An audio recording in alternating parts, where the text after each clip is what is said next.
Hello. I hope y'all starting to pop in. And as we get started here, I am going to do my very best to get the volume to work as best as possible. I know that was an issue last time, and I don't want that to be a problem this time. Pardon me, I'm going to switch my camera view, and that's a little bit better. Sorry, moving the camera, just trying to get situated here. Hi Brenda, thanks for coming. All right, let's see, that should be okay. All right, get adjusted. Welcome. Hi Tina. Good morning. Well, it's morning here. I'm in Arizona, so it is about 10 o'clock in the morning. We just kind of got going on things. My daughter one of them is filming her own YouTube video on drawing, and my son's working on, actually he's helping me with bookkeeping, which is really great. And then my youngest is working on some school stuff. Hi Susan, welcome. You can't hear me very well. I know that seems to be the biggest complaint, is you can't hear me. And I don't have an external microphone, and I will try and remedy that and get one for the next time I do one of these. Please let me know. Turn up my volume on my device. I'm using an iPad, is up as high as it can go. So if you're not able to hear me very well, try and turn your volume up as far as it can go. I promise I'll work on it, and try and get a microphone so you guys can hear me better. I don't have that right now. So I'm still trying to just wait for a few. Wow, 48 people already. Well, good morning, everybody. Hi, Polly. Hi, Cynthia. And I see Pam, and we are just, 51. Okay, well, let's go ahead and get started. I'm really, really happy that so many of you have joined me today. I am Christy Fincher, and I own Purple Daisies Quilting, and I have been teaching quilting for, let's see, my son is 15, so I was pregnant with him. So for 16 years, I've been sewing since I joked since I was in utero, because my mom always was sewing and ran a company. She had a design and manufacturing company for bridesmaid gowns and wedding gowns. And actually, do you guys want to see something fun? Look, in my little secret cabinet, look at this. Oh, let's see if I can find it quick. Here we go. Look at this. So this kind of fun, unplanned thing. This is one of my mom's McCall's patterns way back in the 90s. Sharon Atkinson, she's Sharon Schamber now. And look at this. This was an ad. And I know I'm so sorry those of you who can't hear me. Just anything you can do to turn the volume up. Mine's up as high as it can go, and I promise I'll work on getting a microphone or something to help get the volume up. So here's my mama. How beautiful is she? She was probably, I don't know, I was 15, 16, so she was 35 or 36. This was her ad in Modern Bride magazine for her dresses that she designed and manufactured. So kind of a fun thing. This is what I grew up thinking everybody was sewing, but they weren't. So I learned to sew really, really young, have always been sewing, whether reluctantly or willingly, both. But I love now being able to teach all of you. So this mini class today, we are going to go over curved piecing. And the technique actually is derived from my mom's time as a dress manufacturer. When she's designing various ways to put in a bodice, that like a princess curve in a bodice, or sleeves, she came up with various techniques to increase efficiency in her factory and to simplify the sewing, creating, assembly, that's the word I'm looking for, assembly process. So Piec-lique kind of came from that, and that's the technique I'm going to give you a little sneak preview or mini class on today. And I love this technique. It's a lot of fun. My mom actually started developing it way back in 2004, give or take. And then she wrote a book called Piec-lique Curves the New Way with AQS. And it is, AQS no longer publishes books, but the book has also been out of print because it is 15 years old. But every once in a while you can find them on Amazon. I don't carry them anymore because I don't have a place to get them. So, but if you can find them, it's a great book. But we have lots of piec-lique patterns, and the word is Piec-lique.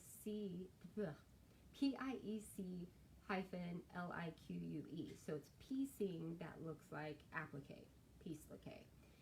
And oh, my friend Dawn from, we go way back to high school, so she knows about all those dresses and stuff that I was just showing you. So let me show you a little bit, an example of piec-lique. This is my Gardens quilt. It's a block of the month that I did last year. Pattern is still up in my store for anybody interested. But this just has simple Drunkard's path blocks in it. And I'm going to show you some of those today. And then one of my own patterns that is done with piec-lique is this quilt here called Circle Maze. And it's one of my favorites. It's a really fun block. You're actually creating a block, which is there, and then creating a lot of them. You can rotate them, fit them all into fun various layouts. It's a really great beginner quilt. And it's a class that I teach as well, that I travel and teach. And I am working out some details, and I'm just going to have to jump right in and do it, to do some classes for you all, with you all on Zoom, and maybe link it to Facebook, something like that. But I'm working on it, and I'm still mulling around. I said that last time, and I'm getting closer and closer and closer to setting a date and getting it going. So sign up for my newsletter if you don't already, and then you'll be the first to find out when those are available. My goal is to announce it Monday. Okay, so piec-lique, what do you need? Freezer paper, number one. I sell, let me see, sorry, I moved the wrong thing. I sell freezer paper that's pre-cut, 8.5 by 11 sheets, 11-inch sheets, so you can fit them through your printer. Print them on an inkjet, not a laser. That's going to be tempting if you do have a laser printer, but not a laser. And so freezer paper, you can use Reynolds from home, or that you can buy at the store, but it's a little thinner. The freezer paper that I carry is a nice heavy weight. It's not flimsy. Reynolds is easy to get, but it is thinner and requires a little bit more preparation to work with, because it actually does shrink. My mom has some videos as well as I about that on our other classes, but just real quick, because it shrinks, you just have to press it with an iron first to kind of get that initial shrinkage element out of it, so when you're working with it as a template, it doesn't shrink more and then create the size to be smaller. Thank you all for those of you giving me some feedback and input about the volume. Again, I'm really, really sorry. I'm going to get a microphone that I can hook into my iPad. The only microphone I have has one of the old plugger-inner things, and my iPad doesn't take that. So I have to get either the toggle thing, or to put it in, to connect it, or get some that'll just fit. So I think I'll try and find a microphone that will just fit to help all of you out. So again, thank you for all being so patient and understanding, and I do appreciate you letting me know. When I rewatched it, the sound wasn't low, but I know my computer is not your computer, and all devices are different in how they react. So I appreciate your feedback, and I'll keep working on it. Okay, so other supplies, freezer paper. You'll need some nice sharp scissors. These are my preferred and favorite scissors. These are by Famore, and they come just like this beautiful new packaging, and I do carry them in my store as well. What I love about these is they are micro serrated. They have a nice blunt tip, so where you stop cutting, it stops cutting, and the handle's nice and comfy, and the blade is short, so I get a lot of control. They're not my shears, but I want control with this technique. You also need a brush of some sort. I'm going to use a stencil brush. Another option, excuse me while I reach into my supplies for something I forgot. Oh, I can't find it right now. I have a refillable little water paintbrush by Bowen, B-O-H-I-N. I carry that in my shop as well in case a stencil brush is hard to get, and it's just for part of the technique, so stick with me. I'll show you what it's all about in a second. You'll need some spray starch. Make sure it's starch, not sizing, and not any non-starch product like finishing sprays and that sort of thing. You'll need water-soluble glue and a microfine tip or some sort of temporary glue basting. I carry these tips and the glue and refillable bottles in my store, and a nice hot iron. So we're going to get started. The first thing we're going to do is prepare the freezer paper. So I'm going to readjust the camera so you can see what I'm doing, and then we'll just keep on moving. So just be patient with me for just a second. Sorry if you get seasick at all. I'll try to not move it too much. Okay. So I have my freezer paper here, and I am going to use 2 layers. And the reason for 2 layers is to give your template durability and reusability. If I'm just going to use one template, and we're going to start with a circle. Sorry, I didn't mention that. We're starting with just a simple circle, so you can do this at home, easy. And on the blank one, we're going to put, see it's shiny, shiny, shiny side down. Okay, so shiny side down, hot, dry iron. Paper and steam, water are not good together. So press that first sheet down onto your pressing surface. Then your second piece, also shiny side down, and this has my template shape drawn on it. I'm going to press that.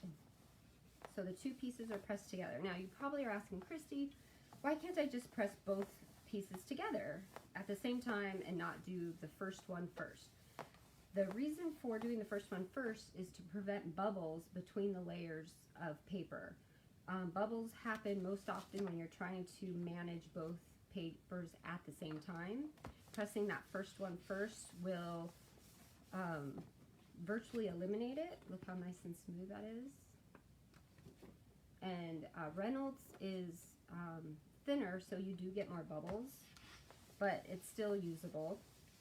I've had people, students and quilting friends say that they've even done 3 layers of the Reynolds just because it's thinner and it gives you more durability.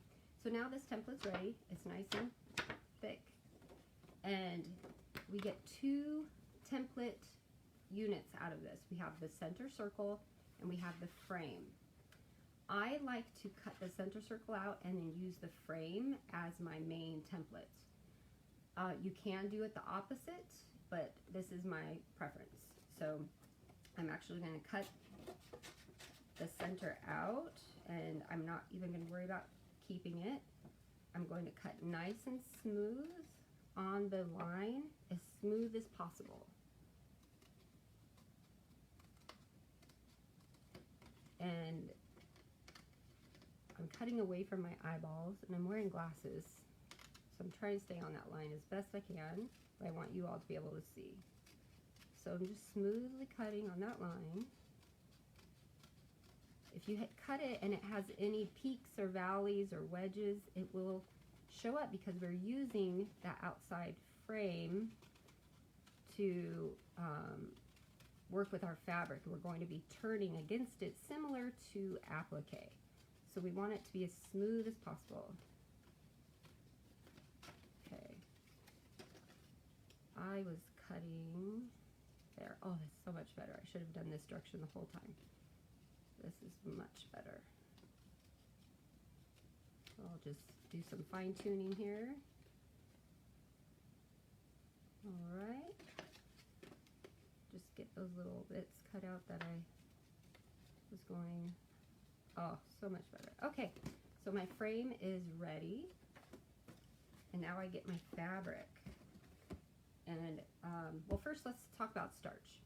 So I'm going to use this Faultless. It's my favorite, and the lid. You can use a small container for this next step, but I just use the lid.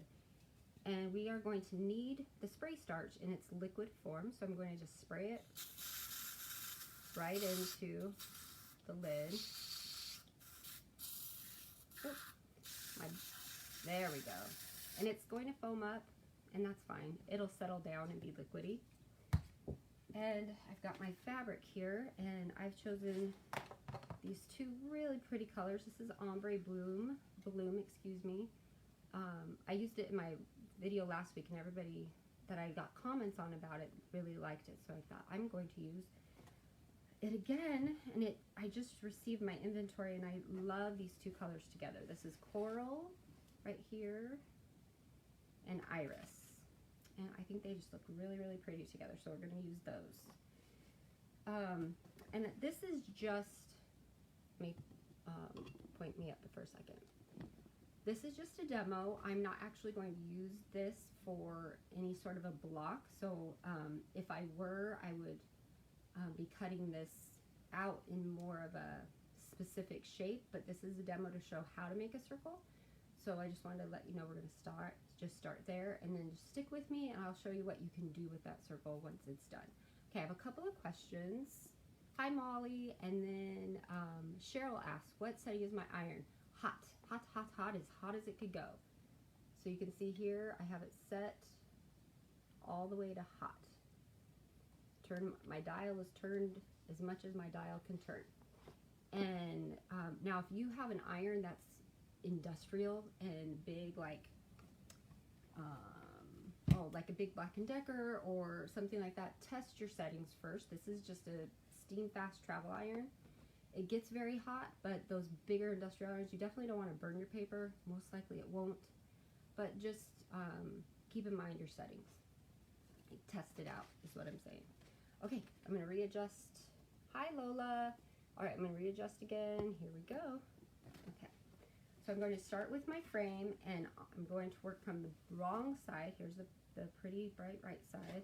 I'm going to work on the wrong side of the fabric and take my frame and center it so that the outside of the frame here is past the fabric, or I have at least, I've had a ½ inch or more of fabric all the way around. That gives me some wiggle room to cut my seam allowance that I need, or to get the block to be the size that I want it to be. So I'm going to press the template to the wrong side of the fabric, just like this. Make sure that the heat can penetrate through those extra layers, so just give it a few extra seconds for the heat to go through. It'll pop up like this at first until the heat goes through to stick it. The freezer paper has a plastic coating, so it will not leave any residue. Okay, there's a question while I'm doing this. What brand are my scissors? They are Famore, which is F-A-M-O-R-E, and I do carry them in my shop. In my shop, they're called Blue Scissors. And you can find them that way as well.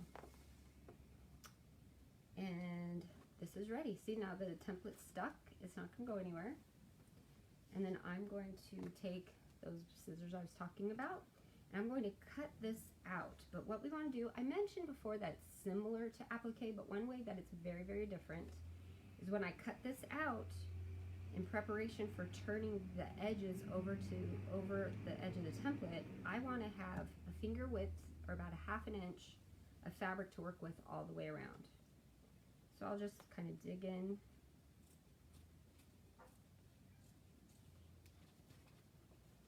And then start cutting. Doesn't have to be perfect, smooth, or anything fussy. Just go ahead and cut. Now I just thought of something. See how this is one long strip of fabric? You could plan it out to have a circle every certain amount of space on a strip like this as well. That would look really kind of cool. Okay, so this is ready. The next step is to clip these edges so that I can turn the edge. Because right now I can't turn the edge against this curve because they're fighting against each other. and we're going to clip it, and I'm going to clip it to where there's just a couple of threads. Can you see that? Before the paper. Don't clip to the paper or you'll end up with a place that's perfect breeding ground for a hole. So I'm just clipping all the way around, and the width is going to be determined by how big or how small your circle is. The bigger the circle, the wider the spacing can be.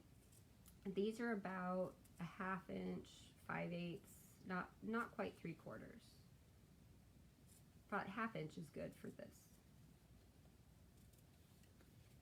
Sorry, I wish I could cut this way so you could all see. I'll try. Do some maneuvering here. All right. Sorry if you can't all see. I need like dual camera. I need to figure out some more ways to make this an even better experience for everybody. All right, we're getting there. Oh, that's a little better now that I've come to the end. All right, now I've got my fringe and it's ready to turn.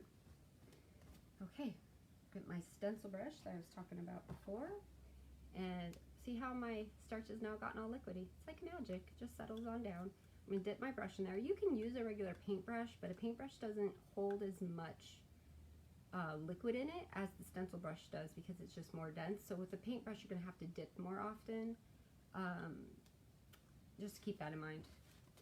So when I'm working with this, I'm going to paint the starch onto the fabric close to the paper, but not onto the paper. Again, paper is not good if it's wet if it's being wet intentionally. So just going all the way around, you can see how it's getting wet.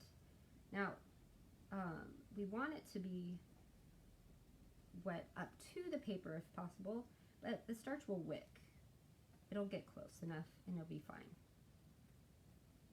So that is all wet and ready to go. Now I'm going to take my iron and we're going to turn these edges back. You can use, I just use my fingers, but you could use some tweezers if you need to. And I'm just going to pull it back and get my tip of my iron. That's why I like this little iron so much for this job. And as I'm turning this back, I can feel that template with the edge of or by my fingers, so I know where to stop, so I don't keep pulling it back and then accidentally folding the template. See, if I had cut my fabric, it'd be a little more manageable. Maybe next time. All right, so let me know if you have questions as I go. So I have a question. Thank you, Brenda. She bought the wedding ring pattern and DVD. And yes, the double wedding ring pattern is by my mom, Sharon Schamber, and this will help you wrap your mind around it. Now I did do, for the double wedding ring, I did a quilt-along series of videos on YouTube quite a long time ago. Unfortunately, my old computer ruined the very last video and I was never able to recover it. So it gets you through almost the end of making that quilt. So this is ready, and now, and it's still warm, I'm ready to pull my template off. This can be scary, but don't be scared. It will come off just like that. Now this is reusable. You can reuse this template 6, 8, 10 times, and the more it gets used, you will start to see it getting wavy or change shape. That's when you know just to throw it away and make a new one. So now I have my frame here, and we're still working with the wrong side up. I'm going to get my coral, and I am going to cut my piece off. And the piece that I want to set in there, I'm just going to rough cut as long as it fits. And it does, and this is going to be so pretty. So I've got my glue with the microfine tip, and now this is my little topper, can you see that? Or my plugger upper. I mentioned it in my last video, but there's quite a lot of you who I'm sure were not there last time or maybe didn't see it. Never plug this up with a straight pin.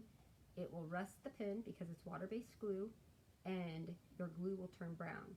This is just a price tag hanger, and I include these with each package of the glue tips when you order them from me in my shop. They're called microfine glue tips in my shop. They're under the category glue basting, or you can just search for them as glue tips and you'll find them. So we're going to do the glue really close to that turned edge. You can see it's just a fine line. Let me get this closer. You see how nice a fine line that is? You don't need much. And I'm going to go all the way around. Let me get that out of the way.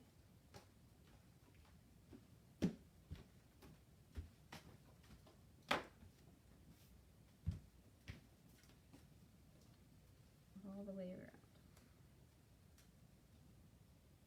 Okay, that's ready. And then get my coral, and I'm going to place it in place and then heat set it. The heat setting is extremely important. Don't skip this step. And now we have our inset circle all ready to sew. Isn't that fantastic? Now where do we sew? How do we sew this thing? Well, remember that crease we made right here? That is our sewing line at the machine. Just like that. We just guide our needle and this right underneath the needle. And that's it. We just sew that. So I'm going to move the camera on over so you can see that portion of it. Okay. Let's see. Oops.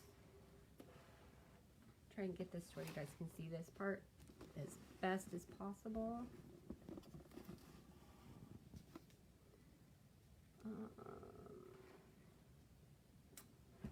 I'm having a hard time hearing you. I will speak up, Teresa. I'm sorry. I know this is a issue. I mentioned before, but I am going to work on getting a microphone so everybody can hear me better. Oh, I unthreaded my machine. Just give me a sec.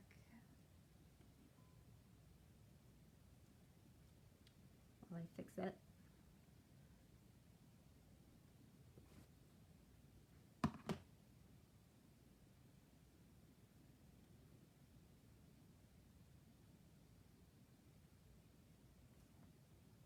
All right, so let me get this to where you can see better. I think that might be the best position. Wish I could get it up closer. Maybe I don't know. I'll figure that out too. We'll figure this out as we go. Okay.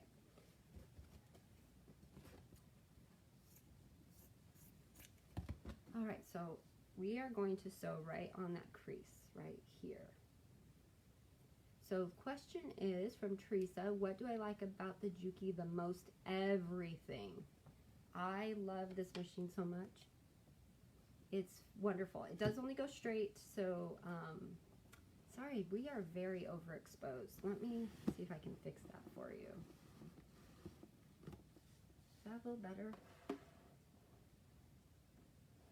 trying to get it so you can see. Sorry, everybody.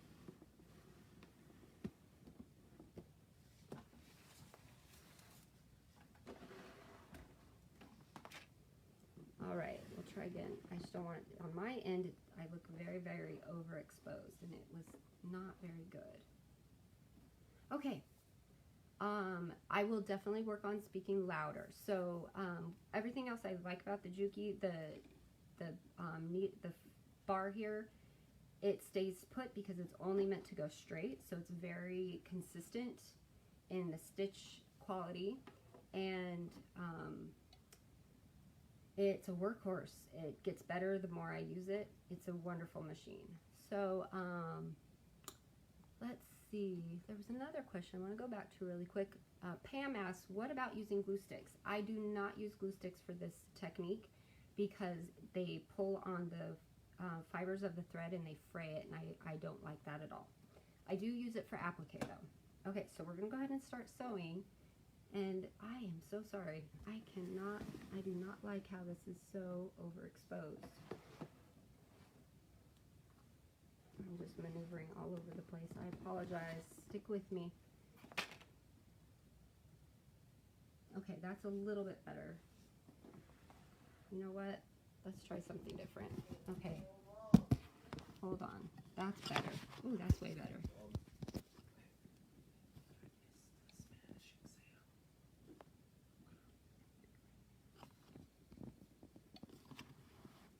Okay, that's better, isn't it?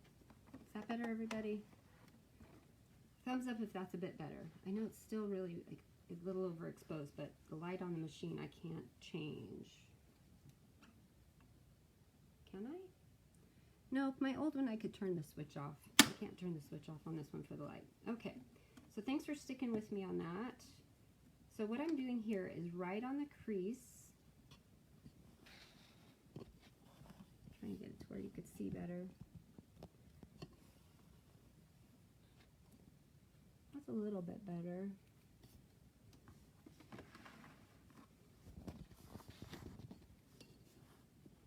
How's that? It's a little in my way. I can't see it, but I think you guys can all see it pretty good. Yeah? All right, we'll give that a go. Okay, so the crease is right here. And if you can't see the crease very well, you can mark it with a little bit of a pencil just to help you out. I can see it pretty good. I'm going to put my needle right down on the crease. And I'm going to make sure my machine starts and stops in the needle down position.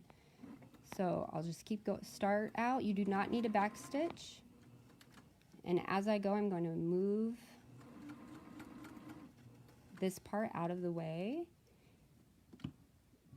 And every once in a while, I'll readjust so I continue to go in a curve. Okay, I know you guys might not be able to hear me very well.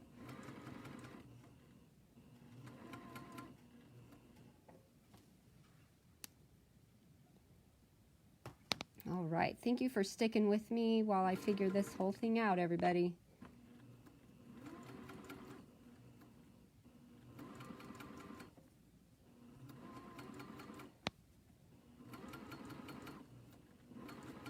So it's just a stop, start, and readjust. Sew a bit, starts, keep on going until you get to the other end.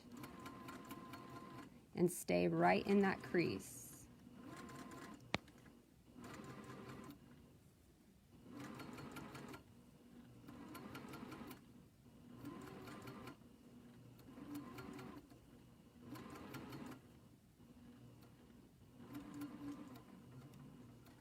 Okay, let me get that out of the way. Oh, that's the beginning. I was wondering what that was. All right, here we go. We're almost there. Right back to the beginning. Back stitch, and we're done. All right, I'm going to put my camera back up. All right. All right, thanks for sticking with me while I was figuring that whole thing out. Let's see, do we get any questions? Which foot am I using?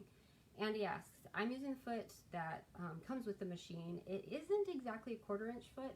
I call it a scant. I think it has a really formal, actual real name, but I can't remember what it is. It does. The machine does come with a scant or a 1/4 inch foot, but it's not my favorite. This one's my favorite. Oh, this is what stumped me. I couldn't see stitching the line. I hope you were able to see it better here, Brenda. And then, let me see. Any other questions? Okay, as I talk about products, pricing also. Blanca asked if I practice beforehand. Yes, I practice all the time. So doing the videos beforehand, it's a little different when it is real life. And this is only my second one. I appreciate you mentioning that. I will see about doing that. But again, when I'm kind of live and going for it with you all, I see it from a little bit of a different perspective. So, but I will definitely keep that in mind. And, oh, you can hear me better because my mouth was right by the microphone. Isn't that funny? Okay. Let's see. Oh, thank you, Teresa. I'm just going through the little comments before I move on to the next step. Do I have problems sewing through the glue, Wendy? No, actually, I'm not sewing through the glue at all. I put the glue really close to that edge, and it was such a little amount, even if I did sew through it, my needle wouldn't even notice. It actually is a lot easier to sew through if you do than any type of fusibles at all. Okay, the needle size I'm using Schmetz 7511. That's my preference. And then, yes, Diana, thank you for mentioning that. As I mentioned, I'm still getting used to this Facebook Live. There's a lot to learn. So I appreciate all your feedback because I'm sure a lot of you have watched others. So thank you. I appreciate your feedback. All right. And let's move on to the next step. So I'll go ahead and take this on out of my machine and I'll readjust the camera again for you all. And you know, having moved the camera down like I did to sew, I think I might do that for this next part too, and then you'll be able to hear me better also. So let's move it down. You can, hopefully you don't mind seeing my belly here. All right, let's wait for it to focus a little bit. All right, can you all see that? Maybe even hear me a little bit better. Okay, so here we go. This is all sewn right along that crease. Now there's little things and bumps and troubleshooting things that we could get into if we needed to. Like it can be really easy to accidentally fold this over and sew over it, but this whole thing is glue basted. So if you run into any issues where you sew off of the line and have to stop and get back onto the line, just pick out the stitches and get back onto the line without worrying about it. It's all glue basted. There's no shifting, you don't have to worry about that at all. It's always better to stop when you see a mistake and go back and fix it rather than just keep on going with this technique. Thank you, cute t-shirt. I got it from, it's Maker Valley and is the designer, and Stately Type is where I got it from. Thread size, it's 50 weight cotton. Thank you. See your questions jog what I need to make sure to tell you. Okay, prices. Sure, so let me go back. The blue scissors, they are $19 and are wonderful. And the company, Famore, they're in Georgia. He will sharpen them for free for life. If you see him at a quilt show, he's the scissor guy, Brent, or if you mail them to him, he will sharpen them for you. He's amazing. Okay, and then the glue tips are $10. So a package of the glue tips right here. Trying to get it to focus. $10 and you get 2. And let's see, what other things did I mention prices? The fabric, I sell it by the half yard and it's $5.60 a half yard. There are 32 different colors. And if there's something else you want to know the price of that I didn't mention that I do carry, like the iron is $30, then let me know. I'm happy to tell you. Oh, thanks for visiting from Israel. And do I ever plan a class near Louisville, Kentucky? I haven't. But if you know a guild that is looking for a class, please let them know that I am happy to come on out. All right, so let's go ahead and start cutting. I'm going to have this close to my face so I can see it better. All right, so when we cut this, we're going to trim that 1/4 inch. You're probably all wondering what the heck I'm going to do with it next, right? So we're going to cut it down, the seam allowance, to a 1/4 inch-ish. It doesn't have to be perfect. So let me turn this way. Oops. All right. I think that might be better for you to see. You can see these are all my scrap bins, my notes. Let's see. All right. So I think that might be a little better. There we go. So I'm cutting just that 1/4 inch. Can you see that?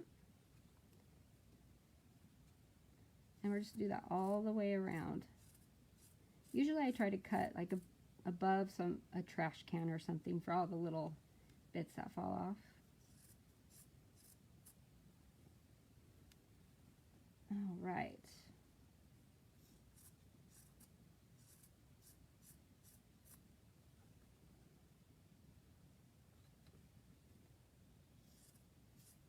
And we're back to the beginning. And there we go.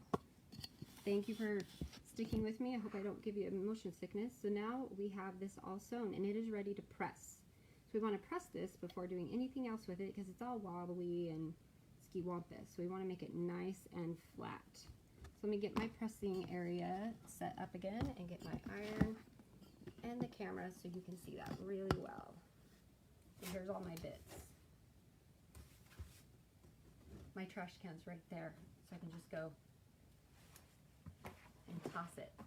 Okay, so I like to and prefer to press from the front on this guy. I will talk a bit louder because the microphone is a little bit further away from me now. Okay, and from the front, just going to take that tip of my iron and kind of go right along that crease. I'm sorry, the seam line. It's not a crease anymore.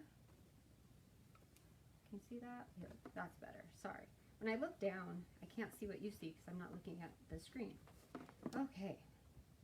So now that's ready to go, but I like to give it a little starching because all that manipulation I did with it kind of stretches it out a little bit. So I'm going to give it a little bit of starching real quick.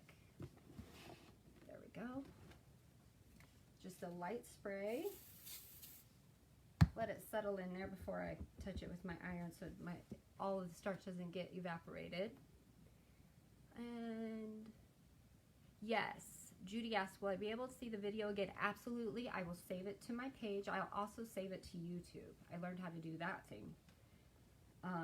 So now it's settled. So now I'm going to press it and just get it nice and flat and dry.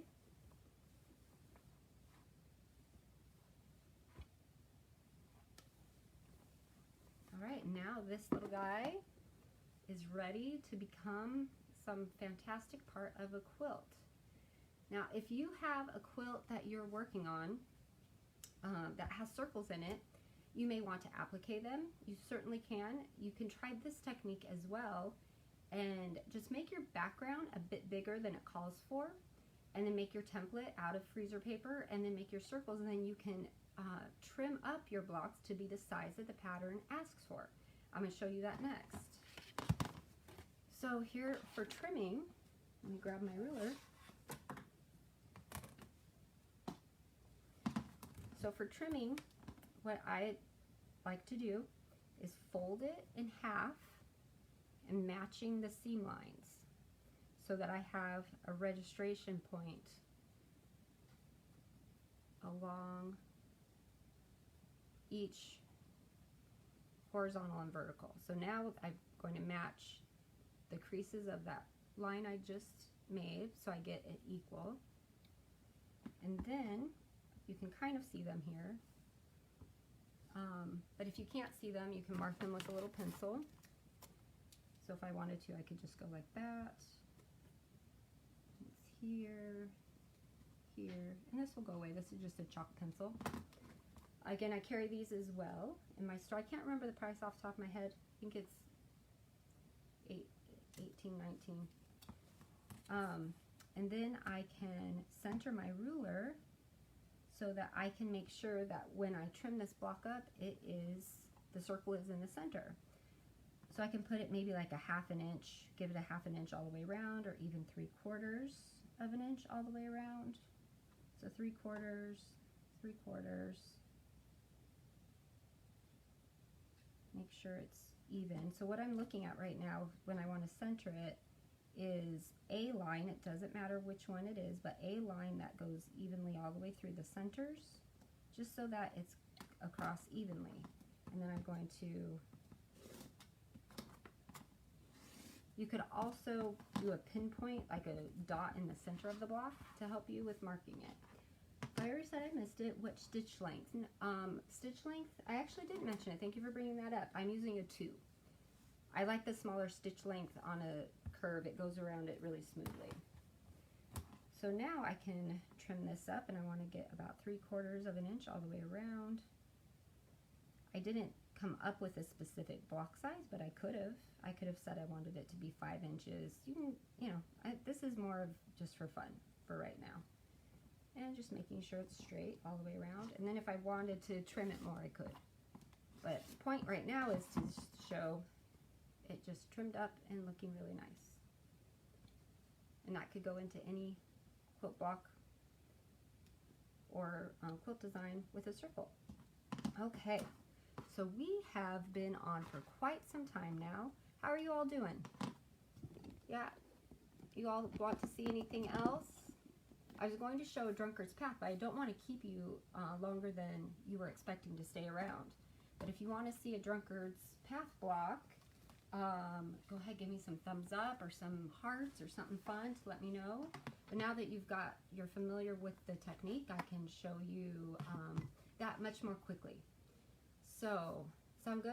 I think I'm getting some thumbs ups and some hearts. I like the thumbs ups and hearts. Okay, so let's talk about a drunkard's path block. They are pretty common and can be done in lots of ways. So piece-lique isn't the only way, and should not be considered the way for curves. And it's not always appropriate. I am making a glam clam quilt, and I've made one already. That's by Latifa Safir, and I love it.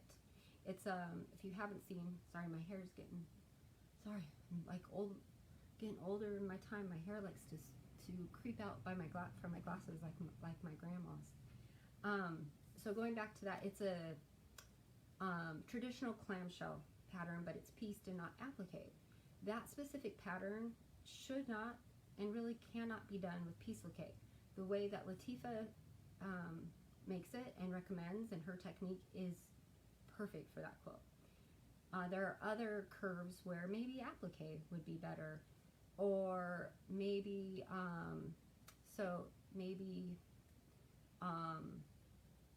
something more of an improv kind of curve. You can do that with piece-lique. So I had another question. Diane asked, how do you do the curves like the ones in some of your floral patterns? Knowing the specific pattern would be helpful, but usually something like that would probably be done applique. And the smaller the circle gets, you know, if it's like this big, ½ inch or even an inch, I would probably applique that. And you can mix the techniques. You can mix applique with piece-lique. It makes for a nice mixed technique quilt. So let's go over some Drunkard's Path really quick. I already have a template that's pressed double layered, and this is a template that goes with my my gardens quilt that I showed at the beginning of the video, but it's just a typical 3-inch Drunkard's Path. It's a 3.5 inch. Let me double check. Oh, sorry, 4-inch. It's a 4-inch block, so it can be used with any type of piece-lique or any type of Drunkard's Path block template. Hi Karen, and what I'm going to do is I have 2 template sides. I have 1 and 2. I'm going to cut them apart right here on this solid line. This dashed line is something new for you if you haven't done piece-lique, and that means that's the edge I'm going to turn. That's how my templates, the templates my mom and I make for piece-lique will come. It will tell you which edge to turn and which edge not to turn. So I'm just cutting this right now. Nice and smooth on that curved line. And what this becomes after I've gotten it cut is, first it's my cutting template. So now I will use these to cut my fabrics. And let's see. Just for sake of time, I don't want to keep you all day.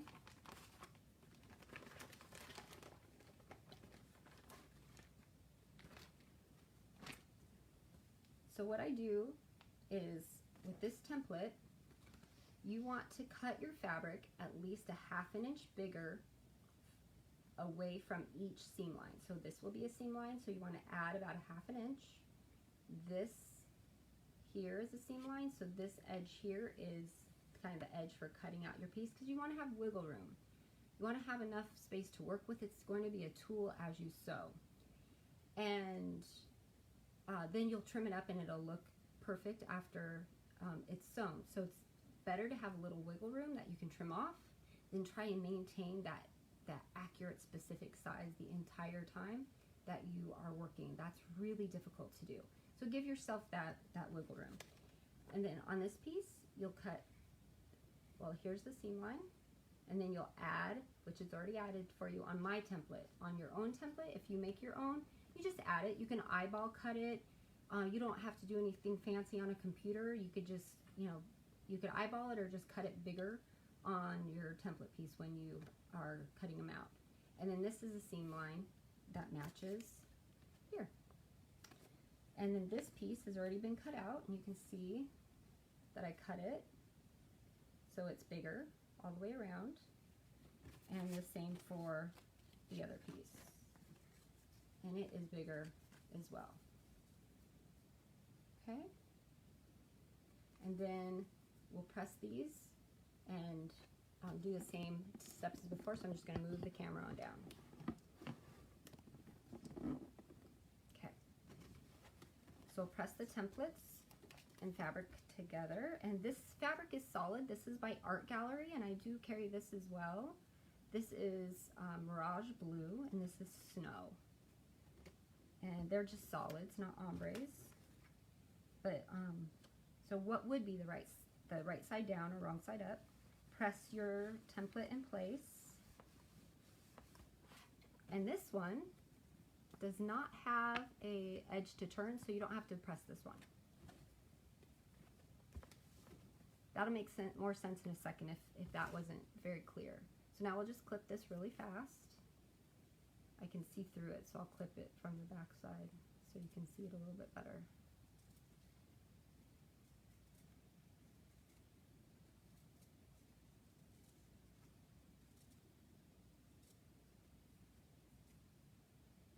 I don't recommend doing this on your own, but the light is my friend. I can see through it. Okay, so now I'm going to turn that edge with my stencil brush and the liquidy starch. Not liquid starch. Don't use liquid starch unless it's very, very watered down. It gets very flaky and it's so thick and hard to manage. All right, so that's all wetted, and then I'll pull back those tabs with my fingers. And at this edge, this is really important because this has an edge of a template that the circle did not have. Here we want to continue the curve past the onto the fabric that goes beyond the template as if it was a continuation of a curve. Do not pull it back and make it like that. Does that make sense? That's a really easy mistake to make.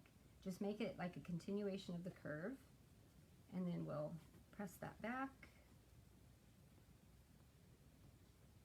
I just pull it back with my fingers, and I can feel the edge of the template, and then let the iron dry it. Seeing that what the starch does, see how nice and flat that lays? That does not happen with just water.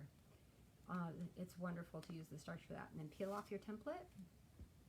And then I have a layout template for this guy that you can use.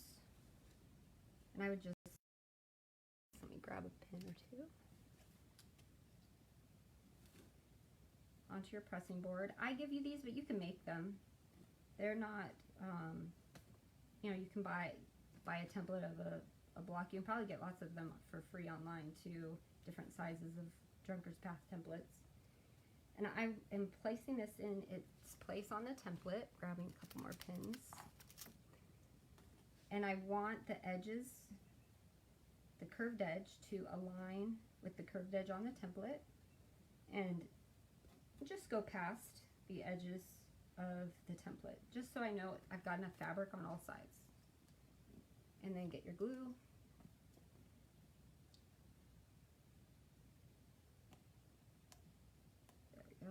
It dried out a little bit, and I just pulled off the dry.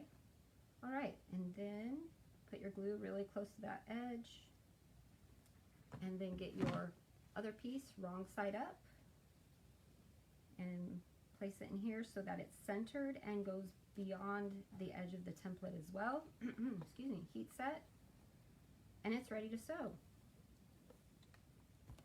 Now on YouTube, I have a whole, let me talk to you this way. On YouTube, I have an entire video series on making these blocks for the Gardens block of the month. I did video series for each block that had a specific technique. Okay, let me go back to questions really quick. Polly asked, explain liquidy starch. So what was in here, in case you missed it, is spray starch that I just sprayed right into the lid. It comes out foamy. If you could see the camera, sorry. I don't want to spill it everywhere. It comes out kind of foamy, there you go. and then it turns into liquid, and that's what I meant by liquidy starch. It's just the spray starch liquefied inside of a little container. I hope that helped a little bit there. All right, and where do I find the template? So this specific Drunkard's Path template comes with my gardens pattern. I'm not saying you have to go and buy that pattern, because there are lots of Drunkard's Path templates that you could make into your own piec-lique. If you wanted this one, by all means, but I'm not here saying you have to buy this pattern in order to get it. But you could certainly find a Drunkard's Path template and then just extend the outside seam allowance to give you that wiggle room to work with. So to sew it, you'd open up that crease again, and then you'd sew right on that same crease. So I have a sample here. You can see how it's just sewn from end to end right along that crease. And then to trim it up, you would use your ruler, and then depending on the spacing that you want between here and the edge of the block, is how you would then decide where to trim it and where to align the block. Again, going back to the YouTube videos I have on that, if you go to YouTube, just search Christy Fincher, and you'll find videos on the gardens, and it's going to be Garden Pond is the video for that specific Drunkard's Path block. So it's Garden Pond, and it's the very first one in the series of videos, and then you can watch it. And I'm very detailed, probably talk a little too much about it, but I go and show you very specifically, and it is a produced video, so the camera angles and the volume and everything is much better and much more professional, quote unquote, than this video is. So that will help you a lot. Okay, question is, when will my mom have the lace lines available? I saw it Rusty Barn. Oh, you know what, Teresa? I'm not sure. I haven't been to Rusty Barn in 7 years, so that might be something to email me about. And then Diane asked me the French country pattern. Yes, this is the technique used in French country. Yes, actually, that's the first pattern I learned this technique on. Thank you, LaDonna. I really loved you being part of the block of the month. Thank you, Karen. It is an awesome technique. It's so nice to see you here. So I am going to go ahead and just, if there's no objection, I'm going to skip the sewing on this one because that took a lot more readjusting of the camera than I expected, and I don't want to put you all through that. It was a little bit more readjusting than when I was just sewing straight last time, because everybody can probably visualize straight sewing, and sewing the curves isn't as easy to visualize. So I just wanted to make sure I showed you really nice and closely. Oh, do you meant the quilt show in Mesa? Oh, so this one. So Teresa's question is about my mom's embroidered lace. It's a new thing she's coming out with. She's working on it, Teresa, and hopefully soon. I don't have a date yet, but hopefully soon. Thank you, Diana. I appreciate you being here. And thank you, Stephanie. So if you have any more questions, I'm happy to hang around for a few minutes and help you all out. This has been really nice. Thank you for sticking with me again. When I put out classes where you could sign up, it won't be a Facebook Live situation. It will be more than likely through Zoom, and I'll be able to utilize my iPad and my phone, maybe even my computer, to give you various views of what I'm doing. We'll be sitting together and kind of all working together in a virtual class type situation, and have show and tell as we go. You can ask me questions, and it'll kind of just be like a video conferencing class. And I think it'll be a really great opportunity to connect on a closer level. So I'll be able to see your faces. You'll of course be able to see mine. Plus you'll actually be able to see what I'm working on. And Sandy just asked, do I have a class on the 28th? The 28th of this month? I haven't planned anything. and but I'm going to announce the dates and kind of work it out, because of course I work from home, but my 3 kids are home and they have been amazing this whole time. They have been just wonderful. So I need to work it out so that I can dedicate time to hosting the class and be able to be mom if needed. So I just have to balance a few things and find the right days and times to do it. And I will notify when the virtual class is going to be available to purchase. It will be a purchasing class, and more than likely I'm going to start with a piecing class, and it will be I'm deliberating between a couple of different patterns that I teach piecing with, so I will have all those details available and you'll know what it is. If there's a pattern, you'll have the option to buy it separately, but you may already have the pattern because it'll be one that I've already had available. So thank you, Brenda. Thank you, Mary. I really appreciate you being here too, and you taking your own time to be here.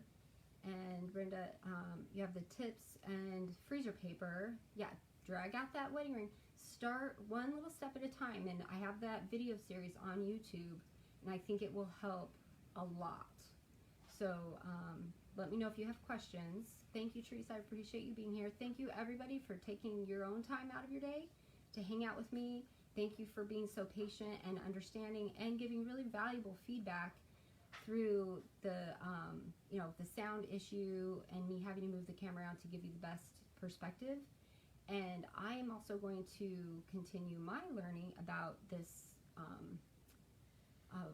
using Facebook Live, and see if there's a way that I can set up like 2 cameras, so maybe you can see another feed of when I sew or something of that nature. It's just more stuff to have to learn about and kind of try out as well.